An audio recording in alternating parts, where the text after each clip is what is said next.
Bueno, buenos días de vuelta. Mi nombre es Fernando Gont. Voy a presentar ahora lo que sería en realidad fue primera parte de este proyecto sobre análisis de seguridad en TCP y IPv4. En lo que hace al enunciado de problema y descripción del proyecto es básicamente lo mismo que en el caso anterior. O sea, como mencionaba en el caso de TCP, la cuestión acá con IPv4 fue de que las especificaciones del protocolo IPv4 habían quedado sin mantener por una gran cantidad de años. Obviamente en el caso de IPv4 es un protocolo muchísimo más simple, entonces el trabajo fue también bastante más simple, menos complicado.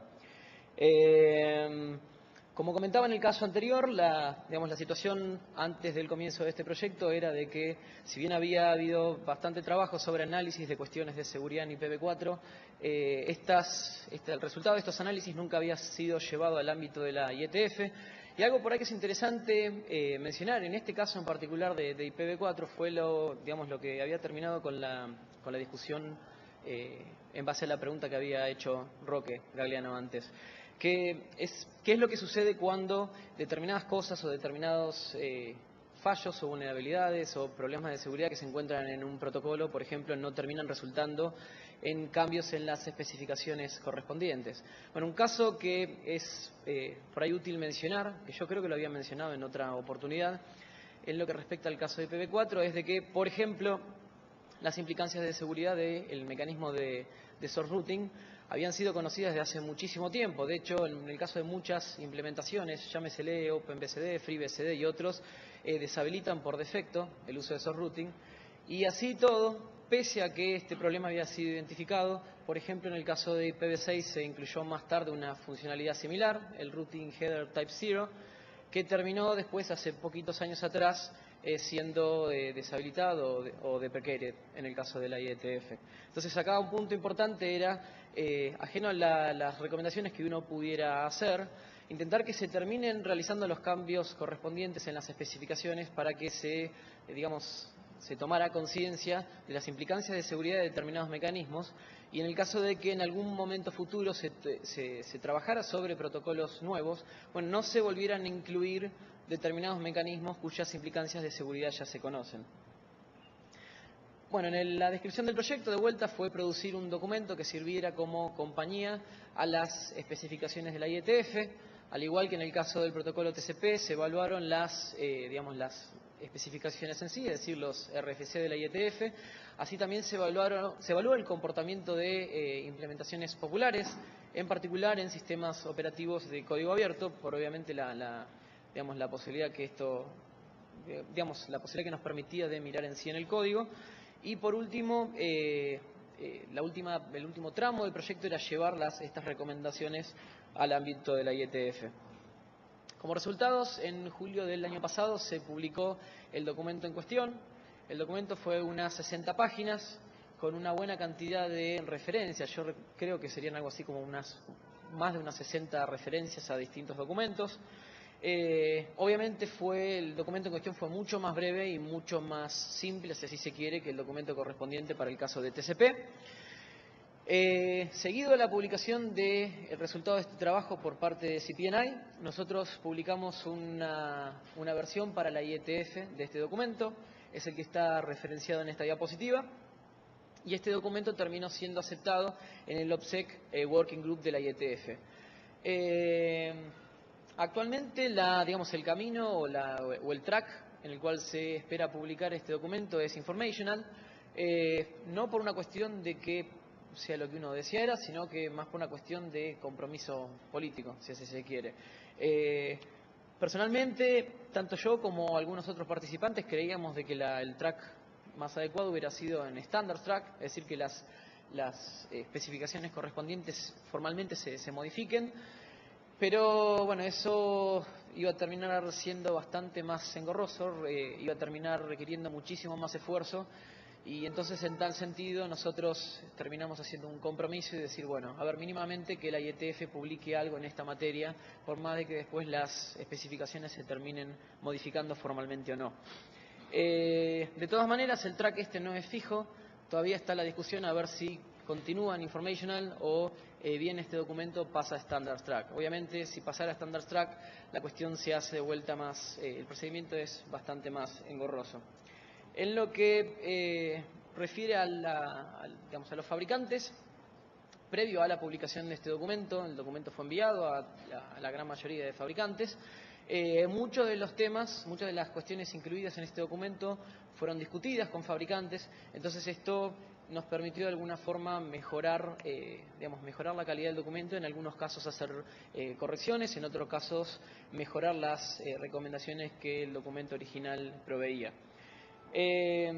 Al igual que yo mencionaba en el caso anterior de TCP, la versión original de este ID, de la IETF, no es una versión 0 tradicional, en el sentido de que este documento estuvo dando vueltas entre fabricantes y revisores por bastante tiempo, algo así como unos 2 años, y fue revisado más o menos por unas 10 personas. Entonces lo que acá uno puede ver como versión 0 en realidad sería una versión bastante más elevada, 8 o lo que fuera, típica para un documento de la IETF. En el caso de esta presentación en particular, yo lo que hice fue elegir alguno de los campos o mecanismos que tiene este protocolo. En este caso particular, la discusión se va a centrar sobre lo que sería el campo Identification. Y el motivo por el cual por ahí yo decidí discutir este campo en particular es, bueno, por un lado porque en el caso de IP tampoco el protocolo es tan complejo, tampoco había tanto más para discutir y por otro lado, porque en el caso en particular de este campo Identification, durante muchos años se fueron haciendo cosas distintas. De hecho, algo así como hace unos 2 años atrás, había sido publicado un trabajo por Amit Klein sobre el esquema de aleatorización que había implementado OpenBSD para este campo, que se había encontrado de que terminaba generando una secuencia predecible. Incluso en conferencias de los sistemas operativos BSD en años recientes se seguía discutiendo cómo, por ejemplo, inicializar el valor de este campo y nunca se terminó con ninguna, conclusión que terminara con esta situación o que cerrara esta cuestión de una vez para todas.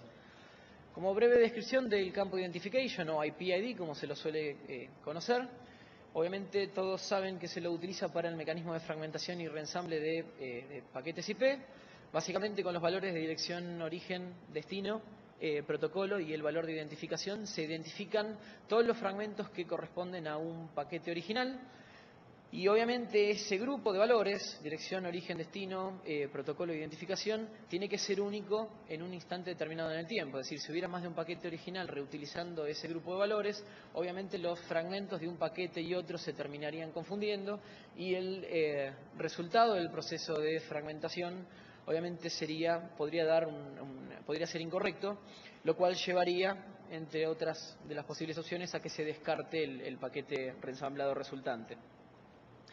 Tradicionalmente, para evitar las colisiones, lo que se conoce como colisiones de valores de IP-ID, lo que se había hecho era inicializar este campo a través de un contador global. O sea, básicamente todo sistema iba utilizando valores incrementales para el valor de IP-ID. Entonces, de esta manera se asumía de que un determinado valor de IP-ID no se iba a volver a utilizar hasta que el resto de los valores, hasta que el resto de esos 65K valores hubieran sido utilizados al menos alguna vez. Obviamente que, bueno, esta técnica, de algún modo, esta técnica de inicialización del campo IP-ID en principio fue efectiva, es decir, es lo que se terminó usando durante una gran cantidad de tiempo, pero obviamente esto de setear el campo IP-ID con un contador global hacía de que el campo de identificación fuera predecible y esto tenía una cantidad de implicancias de seguridad, algunas más o menos importantes que otras. Esta diapositiva menciona algunas de ellas. Una de ellas es que el uso de este valor global para el IP-ID permite que se pueda contar la cantidad de paquetes transmitidos por un sistema remoto. Esto en su consecuencia, tiene como consecuencia de que se puede terminar implementando un scanning de puertos, por ejemplo TCP de tipo STIL, que lo vamos a ver de manera bastante por arriba más tarde. Y otra de las posibles consecuencias es de que sirve para contar la cantidad de sistemas físicos, es decir, sistemas reales que pueden haber detrás de un middle box, tal como podría ser un NAT. ¿Bien? Bueno, en el caso de lo que tiene que ver con cómo contar la cantidad de paquetes enviados por un sistema remoto entre un momento y otro, lo que podría hacer un atacante es básicamente primero enviar un paquete de prueba al sistema víctima, si así se quiere. El paquete de prueba puede ser cualquier paquete que de algún modo exija una respuesta por el sistema que lo recibe, entonces podría ser simplemente un ICMP echo request. La idea sería que luego de enviar ese paquete de prueba, el atacante obtendría la respuesta y grabaría o recordaría cuál es el IP ID del paquete que obtuvo en respuesta. Tiempo más tarde, en el tiempo que lo desee, el atacante enviaría un segundo paquete de prueba. De vuelta, podría ser un ICMP echo request.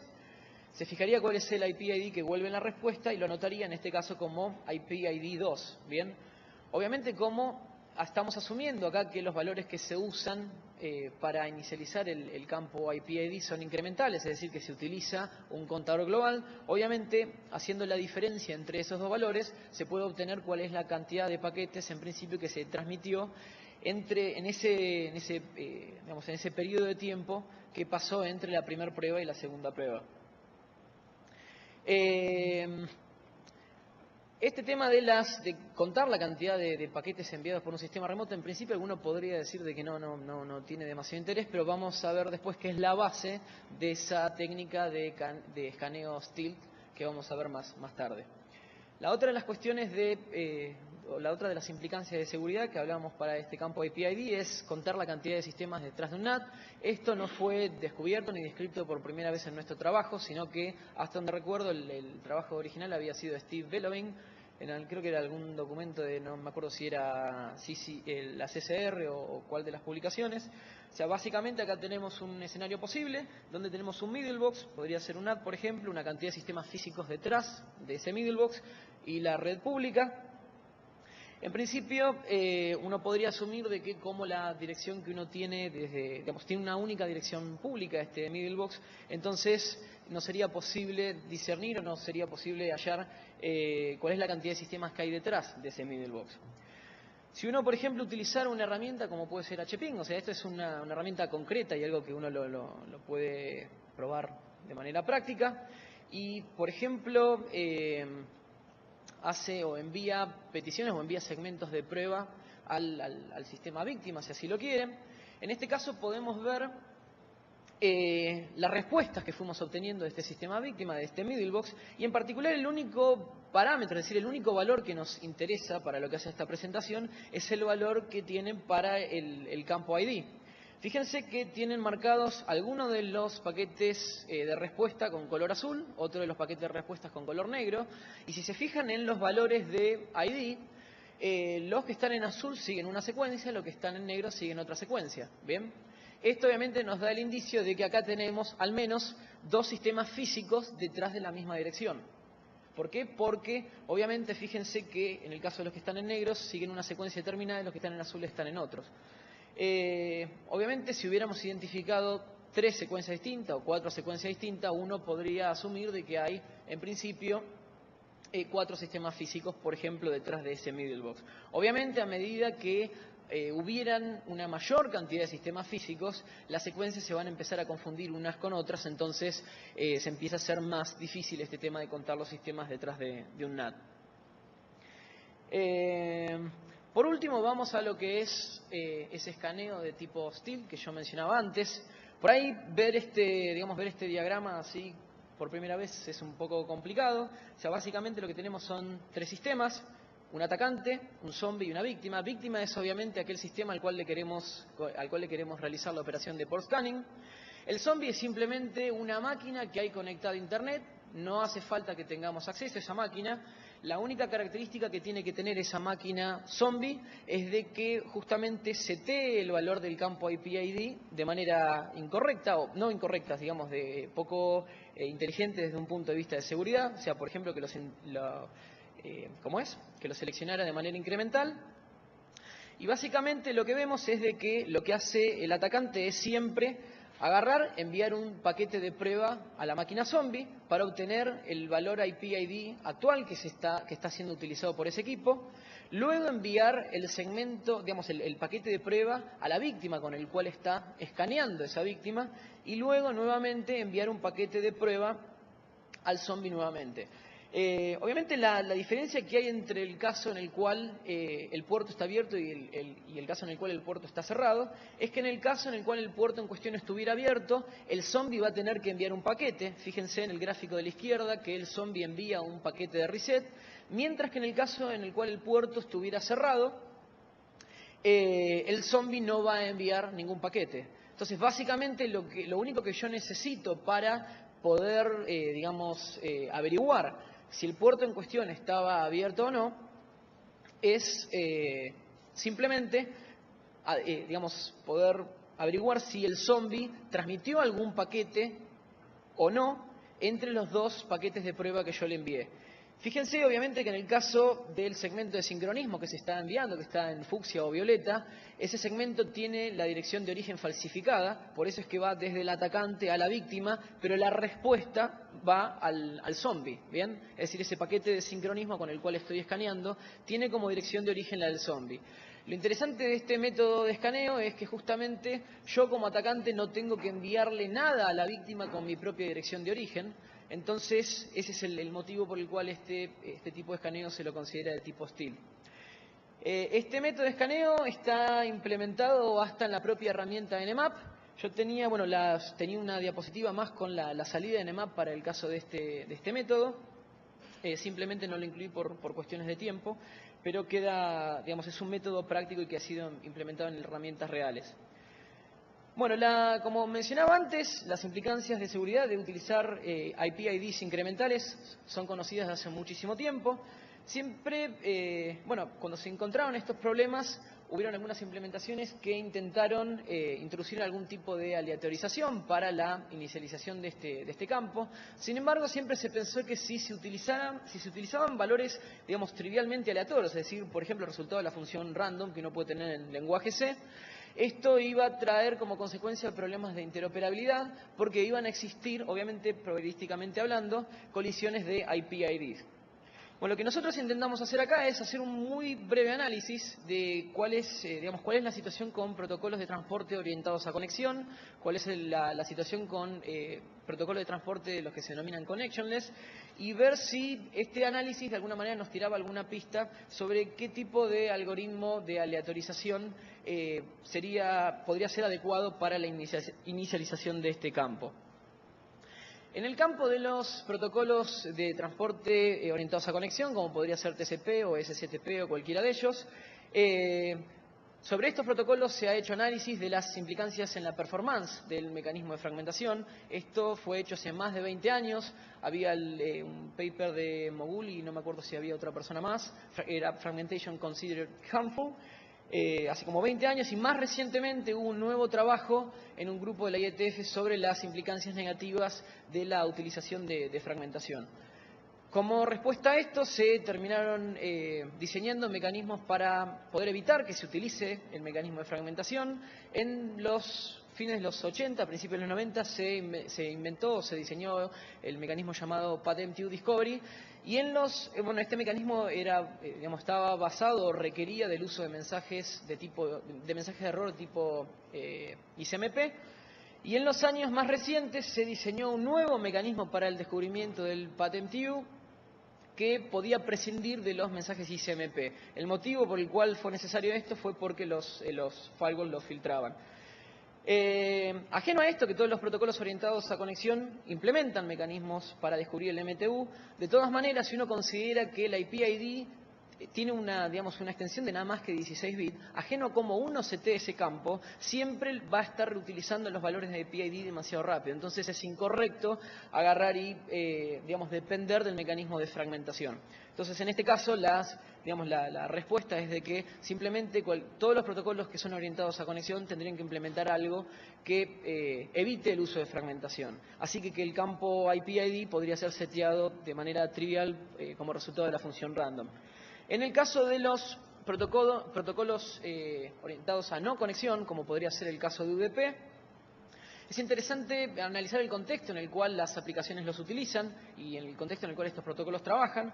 En general, estos protocolos carecen de control de flujo, de secuenciación de paquetes y de mecanismos de confiabilidad. Y de algún modo se asume que las aplicaciones van a ser utilizadas en ambientes en los cuales el reordenamiento de paquetes es poco importante o poco probable, si no, estaríamos utilizando algún mecanismo para secuenciar los paquetes. Otro es que las tasas de transferencia van a ser en general bajas. Si esto no fuera así, obviamente necesitaríamos de algún mecanismo para control de flujo, que en general estos protocolos carecen.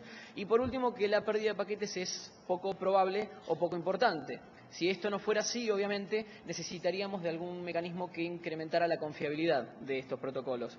O sea, como resultado, la conclusión es de que incluso para casos de protocolos de transporte como puede ser UDP, lo recomendable es de que simplemente aleatoricen el valor del IP-ID y en el caso que hubiera alguna aplicación que estuviera preocupada por las posibles implicancias de interoperabilidad de esta política, bueno, que simplemente terminen utilizando protocolos orientados a conexión.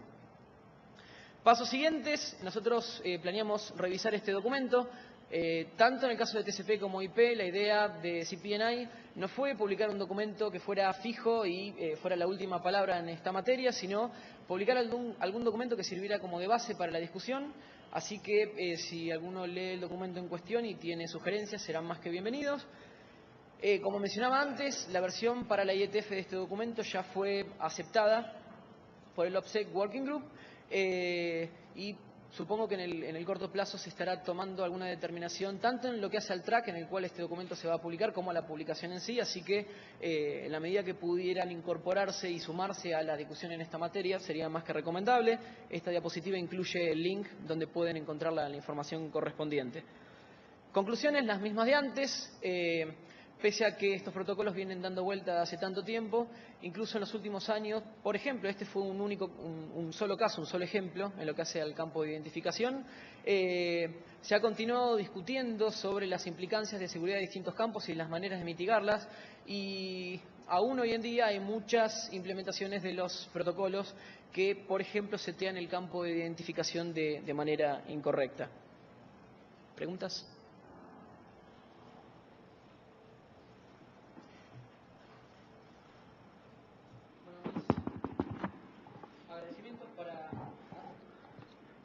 Gracias, Fernando. No sé si hay preguntas sobre este tema. Bueno, le agradecemos a Fernando y propongo que la última charla de la mañana, que era la de Marcela, no la veo Marcela, la hacemos la primera charla después del almuerzo, ¿te parece? Bien, quedamos así entonces. No.